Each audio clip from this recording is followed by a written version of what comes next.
पंचगनी की रहस्यमयी पहाड़ियां, अलौकिक मुठभेड़। यह कहानी पंचगनी के शांत शहर में सामने आती है, जहां 4 साथी राहुल, स्नेहा, अनुज और निशा रहते थे। एक दिन उन्होंने एक ऐसी यात्रा पर निकलने का फैसला किया जो उनके जीवन को हमेशा के लिए बदल देगी। आइए उन अलौकिक घटनाओं के बारे में जानें जो घटित हुई। दिल्ली के मूल निवासी राहुल शर्मा ने अपने साथियों स्नेहा, अनुज और निशा के साथ पंचगनी की यात्रा की योजना बनाई। जैसे ही वे पंचगनी जाने वाली बस में चढ़े, कुछ ही देर बाद स्नेहा को झपकी आ गई। अचानक स्नेहा की नींद खुल गई और उसने खुद को बस में अकेला पाया। ड्राइवर का कोई पता नहीं था और ऐसा लग रहा था जैसे बस अपने आप चल रही हो। उसके दोस्त भी कहीं नहीं मिले। यह दृश्य देखकर स्नेहा घबराकर चिल्लाने लगी। अचानक उसे अपने पीछे किसी की मौजूदगी का एहसास हुआ। उसने पीछे मुड़कर देखा तो वहां एक महिला बैठी हुई थी। महिला के चेहरे पर जलने के निशान थे, जैसे उसके चेहरे पर दुर्भावनापूर्ण तरीके से एसिड फेंका गया हो। भयानक दृश्य से भयभीत स्नेहा की चीखें बस में गूंज उठी, बचाओ बचाओ बचाओ। और ऐसे ही स्नेहा की तंद्रा टूटी। वह डर में डूबी हुई थी। उसका शरीर पसीने से भीगा हुआ था। पास बैठे अनुज ने उसे पानी की बोतल दी और कहा, शायद तुमने कोई बुरा सपना देखा है। उचित समय पर वे पंचगनी पहुंचे और रात के लिए पास के एक होटल में शरण ली। अगले दिन उन्होंने सामूहिक रूप से होटल से सटे पहाड़ियों का पता लगाने का फैसला किया। लगभग आधे घंटे की ट्रैकिंग के बाद वे सबसे ऊंची चोटी के शिखर पर पहुंचे।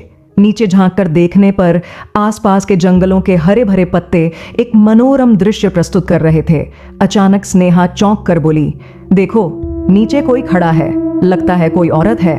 अनुज और निशा ने अपनी आंखों पर जोर डाला, लेकिन घने पत्तों के बीच किसी को भी पहचानने में असफल रहे। राहुल ने अविश्वासपूर्वक उत्तर दिया, क्या तुम्हारा दिमाग खराब हो गया है? एक महिला इस घने जंगल में कैसे जा सकती है? शायद आप गलत हैं। जिसके बाद वे एक खुले इलाके की ओर आगे बढ़े। रात होने के करीब होने पर उन्होंने सामूहिक रूप से पहाड़ के ऊपर डेरा डालने का संकल्प लिया।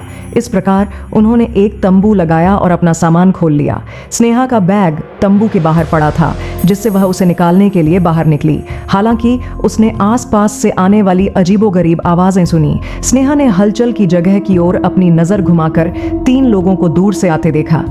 उनके हाथों में हथियार देखकर घबराई स्नेहा जल्दी से तंबू में चली गई। उसने इस घबराहट भरी घटना के बारे में अपने दोस्तों को बताया, भले ही उसे संदेह हुआ। स्नेहा ने रोते हुए कहा, क्या आप सभी का दिमाग खराब हो गया है? कोई भी मुझ पर विश्वास नहीं करता। मेरे साथ बाहर आओ और मैं तुम्हें दिखाऊंगा। वे तंबू से बाहर निकले और पहाड़ की चोटी से आसपास का निरीक्षण किया। जल्द ही उन्हें 3 व्यक्तियों की उपस्थिति महसूस हुई जो उनकी ओर बढ़ रहे हैं। भय से भरकर उन्होंने तेजी से अपना सामान पैक किया और एक विशाल चट्टान के पीछे शरण ली। शीघ्र ही तीनों शिखर पर चढ़ गए। स्नेहा ने देखा कि उनके हाथ, पैर और सिर सामान्य व्यक्तियों के समान नहीं थे। साहस जुटाकर उन्होंने अनुष्ठान और मंत्रोच्चार करना शुरू कर दिया। एक व्यक्ति ने तो आत्मदाह तक का सहारा लिया। हालांकि उनके आसपास अंधेरा छा गया, जिससे दृश्यता कम हो गई। अचानक उन्होंने देखा कि एक महिला पुरुषों के बीच आ रही है और लेटी हुई है। उसके अचानक प्रकट होने से वे चकित रह गए। स्नेहा ने कहा, मुझे समझ नहीं आ रहा कि क्या हो रहा है। मैं बहुत डरा हुआ हूँ। एक एक करके पुरुषों ने महिला के चारों ओर हवा सूंघी। अचानक उसने उनकी ओर इशारा करते हुए अपनी उंगली बढ़ा दी। घबराहट के मारे उन्होंने महिला को छोड़ दिया और स्नेहा और उसके साथियों की ओर बढ़ने लगे। होटल की ओर ढलान की ओर बढ़ते हुए वे तीनों का पीछा करते हुए सुन सकते थे। स्नेहा और अनुज सुरक्षित होटल पहुंच गए। फिर भी राहुल और निशा का कोई पता नहीं चला। होटल के कर्मचारियों को अपनी आपबीती बताने पर उन्हें बताया गया, कोई भी उन पहाड़ों पर जाने की हिम्मत नहीं करता। वे शापित हैं जो कभी वापस नहीं आते। जीवित रहने के लिए खुद को भाग्यशाली समझें। उनके प्रयासों के बावजूद राहुल और निशा कभी सामने नहीं आए। पुलिस रिपोर्ट दर्ज करने के बाद भी उत्तर की उनकी तलाश व्यर्थ साबित हुई।